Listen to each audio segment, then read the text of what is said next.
api unggunnya udah jadi belum? Gak tahu, Ceng. Tapi kayaknya sih lagi dibuat.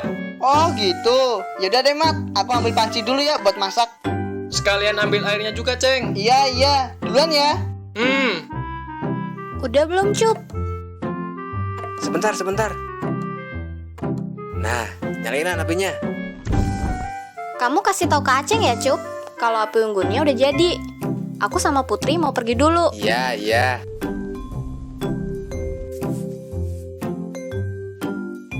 Aceng,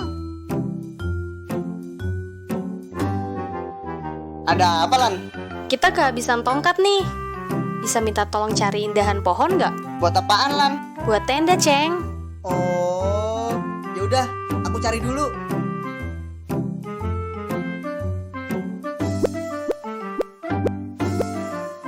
Lagi ngapain, Ceng? Tadi Olan minta tolong ambilin dahan pohon, tapi pohonnya tinggi banget. Mat, kita sungging ya. Aku di bawah, kamu di atas. Mat, kamu kentut. Maaf, Ceng. Kelepasan. Kamu gak apa-apa kan, Ceng? Gak apa-apa kok Mat. Aku kasih dulu ya dahan pohonnya. Lan, ini dahannya. Makasih ya, Ceng. Sama-sama.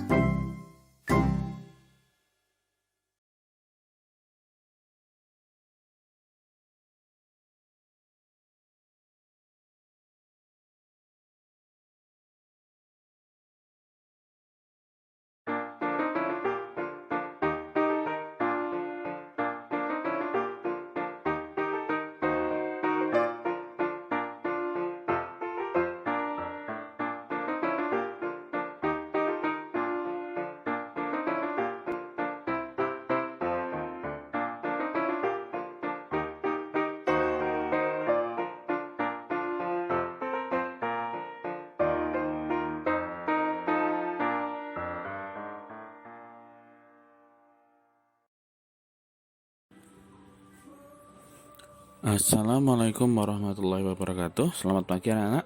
Salam sehat selalu. Hari ini kita akan mempelajari tema 8. Tapi kalian hanya menyimak saja ya.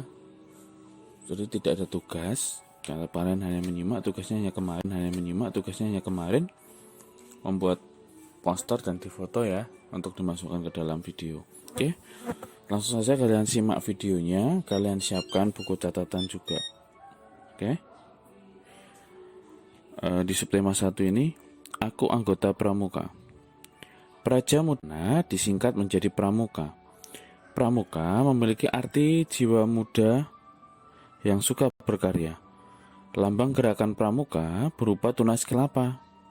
Anggota pramuka dikelompokkan berdasarkan usia. Kelompok pramuka berusia 7-10 tahun dinamakan pramuka siaga. Pramuka mengajarkan anggota untuk selalu bergembira. Semua kegiatan disampaikan dengan senang dan gembira.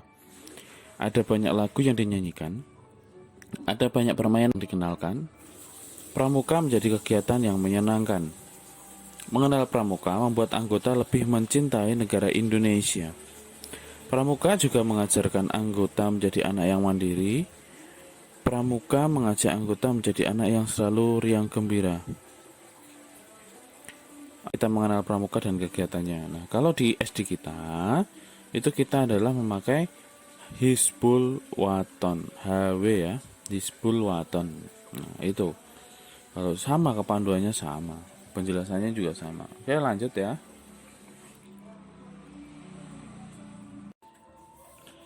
Udin sudah menjadi anggota pramuka. Udin menjadi anggota siaga. Udin dan teman-teman senang menjadi anggota siaga. Pramuka memiliki tepuk tangan yang khas. Tepuk tersebut disebut tepuk pramuka. Cobalah tepuk pramuka berikut. Tepuk pramuka. Nah, kalian coba di rumah ya. Kita ulangi lagi. Tepuk pramuka. Pramuka, pramuka, Praja Muda Karana. Ya, kemudian kalian perhatikan pantun pramuka lagunya, kemudian kalian nyanyikan juga. Nah, kalian ikuti nyanyian di bawah ini dengan bertepuk tangan. Kalian bagi, ya nggak usah dibagi ya karena tidak ada kelompoknya ya. Kita ikuti aja, kalian tepuk tangan, dengarkan. Kemudian kalau bisa kalian tulis liriknya di buku tulis kalian. Tugasnya hari ini hanya menulis dan menulis ya. Tidak ada tugas khusus. Oke, sekarang mari kita dengarkan lagu. Lagu apa? Ya, betul sekali. Lagu pantun pramuka.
Kalian sudah mendengarkan lagu pantun pramuka. Bagaimana perasaan kalian?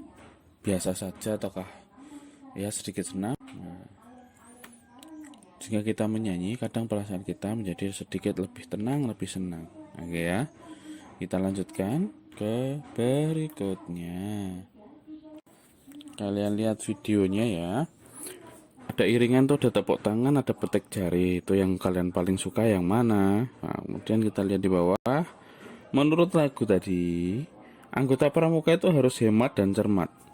Anggota pramuka juga harus selalu disiplin. Disiplin dalam berbagai hal termasuk saat latihan. Anggota pramuka itu dilatih untuk mencintai negara Indonesia. Anggota dikenalkan dengan bendera dan lambang negara Indonesia. Anggota pramuka juga dilatih untuk lebih mengenal pramuka. Anggota pramuka juga dikenalkan dengan lambang gerakan pramuka, ada tunas kelapa, dan merah putih, dan lain-lain. Di sini ada kolom, di situ ada bahasa Indonesia, Indonesia Raya, merah putih, Garuda Pancasila, tunas kelapa. Penjelasannya apa? Bahasa Indonesia itu adalah bahasa persatuan, jelas ya. Indonesia Raya adalah lagu kebangsaan negara Indonesia. Merah putih adalah bendera negara Indonesia. Garuda Pancasila itu adalah lambang negara Indonesia. Tunas kelapa adalah lambang dari pramuka. Kalian tuliskan di buku tulis kalian ya. Kalian boleh pause sebentar videonya, kemudian kalian tuliskan di buku tulis tema kalian. Nah, kalian tahu kan nama bendera negara? Bendera kita itu diberi nama Sang Merah Putih. Kita harus memberi hormat pada bendera saat bendera itu dikibarkan sebagai tanda penghormatan. Dapatkah kalian menirukan gerakan hormat bendera? Ayo, seperti hari Sabtu. Kita ikuti ya. Coba kalian berdiri, kemudian kalian posisi hormat gerak. Nah, sudah. Nah, kalian lihat siku kalian itu membentuk suatu sudut ya. Kalian lihat gambarnya juga. Suku itu membentuk sudut karena pertemuan dua garis.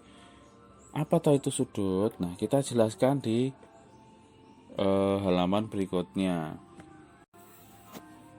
Kalian perhatikan videonya. Gambar di samping itu adalah sudut. A dan B disebut kaki sudut. A itu adalah titik sudut, AC itu kaki sudut. Nah, sudutnya mana yang dalam itu sudut ya. Kemudian kita amati halaman nomor bawahnya, nomor 1 itu adalah sudut karena bertemu di suatu titik. Nomor 2 bukan sudut karena tidak bertemu di suatu titik. Nomor 3 itu sudut karena bertemu di suatu titik berpotongan. Yang nomor 4 bukan sudut ya. Paham ya? Kalau kalian nanti tidak paham, ada penjelasan lagi di halaman terakhir, di video terakhir. Nah, ini kita lengkapi ya. Sudut merupakan bangun datar. Sudut dibentuk oleh 2 garis. Posisi kedua garis berpotongan. Jadi sudut adalah perpotongan 2 garis. Nah, yang ada titik sudutnya itu adalah sudut. Paham ya? Paham ya? Ya. Nanti setelah ini kalian saksikan video lagi.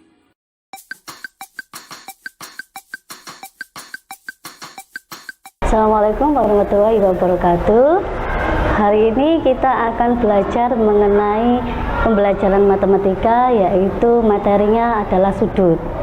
Ya, sudut adalah, di sini sudah dijelaskan, sudut adalah ya suatu daerah yang dibentuk oleh dua garis yang titik pangkalnya sama.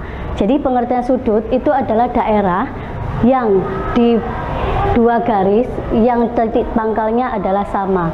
Sekarang saya akan memberikan contoh daripada yang disebut dengan sudut dan yang bukan sudut. Ini adalah ada 2 contoh gambar di sini.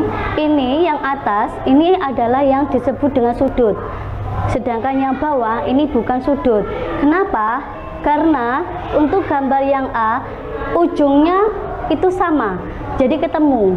Sedangkan kalau yang B itu ujungnya tidak ketemu, jadi dia tidak mempunyai pangkal yang sama.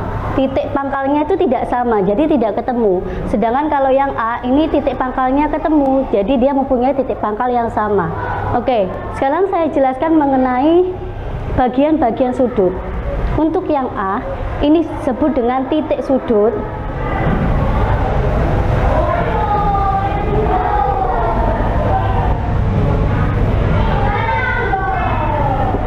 Ya, untuk yang A ini adalah titik sudutnya karena kedua titiknya itu saling bertemu. Sedangkan untuk yang B ini disebut dengan kaki sudut.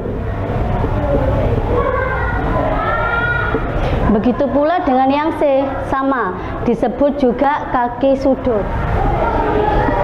Nah, ini yang disebut dengan daerah sudutnya ini.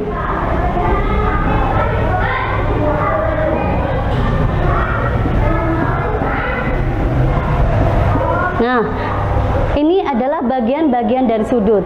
Yang bertemu ada titiknya, ini disebut dengan titik sudut. Ini adalah kaki sudutnya, sedangkan daerah sudutnya itu adalah yang ada di belakang, di dalam ini.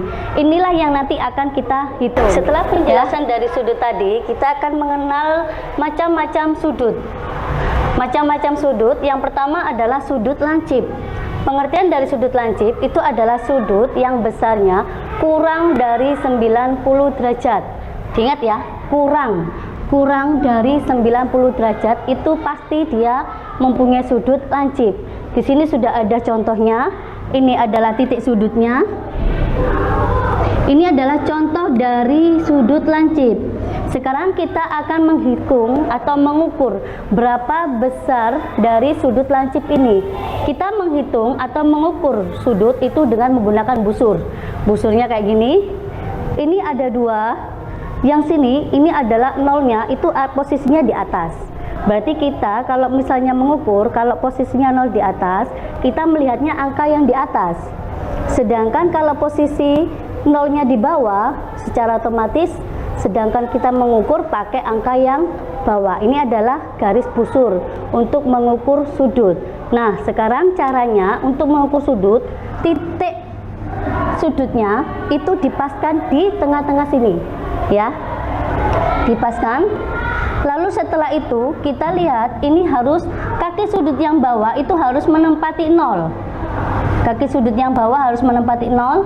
Baru setelah itu kita lihat, karena kita melihat nolnya ada di bawah, secara otomatis kita melihatnya angka yang bawah untuk mengetahui berapa sudut yang kita gambar ini, ya.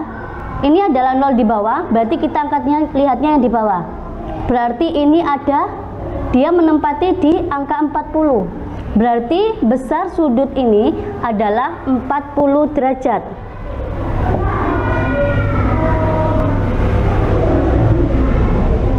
Ya, besar sudutnya ini adalah 40 derajat.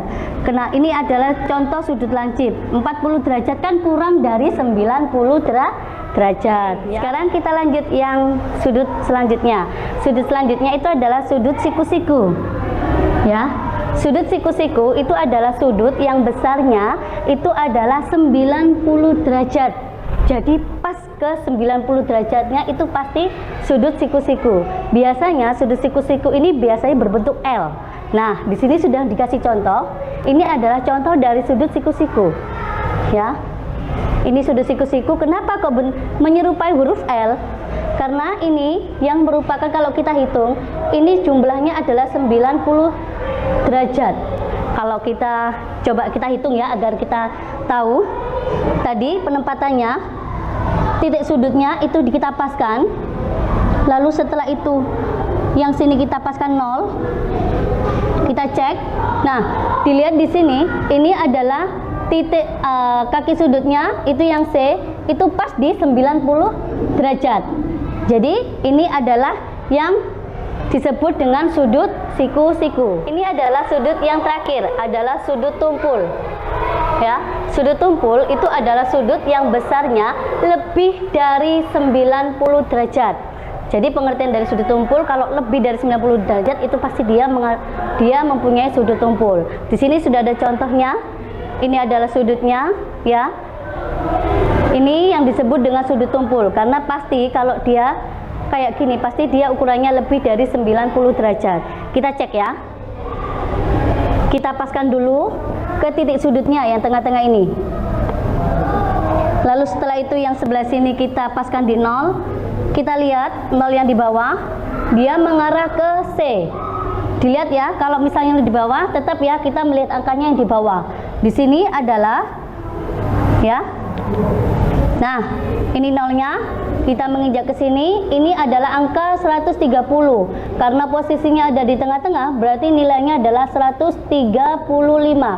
Karena kenapa? Ini adalah 130, ini adalah 140. Tengah-tengahnya sebelum ke angka 140 itu adalah 135. Jadi besar sudut dari tumpul ini itu adalah 135 derajat. Nah, ini kan sudah lebih dari 90 ya. Kembali lagi ke sini sudah lebih dari ke 90. Ini menghasilkan 135 derajat. Ini yang disebut dengan sudut tumpul. Di sini setelah saya menjelaskan mengenai sudut tumpul, ini adalah untuk pengetahuan aja, untuk tambahan pengetahuan. Kalau bentuknya setengah lingkaran, ya, ini besarnya adalah 180 derajat. Sedangkan kalau satu lingkaran penuh, ini adalah 360 derajat. Hanya pengertian aja, kalau seumpamanya nanti kita menginjak ke kelas yang lebih besar, pastinya akan menghitung sudutnya setengah lingkaran dan satu lingkaran penuh itu ada berapa. Sudah jelas? Sekian pembelajaran dari Bu Iva. Wassalamualaikum warahmatullahi wabarakatuh.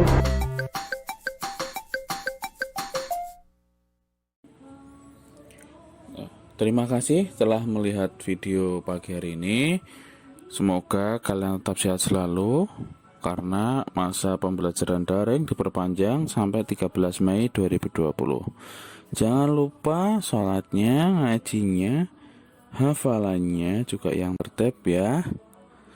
Pak Harul percaya kalian, pasti kalian bisa tertib karena kalian sudah di rumah saja. Untuk gambarnya Pak Harul tunggu ya, hari ini tidak ada tugas. Terima kasih. Wassalamualaikum warahmatullahi wabarakatuh.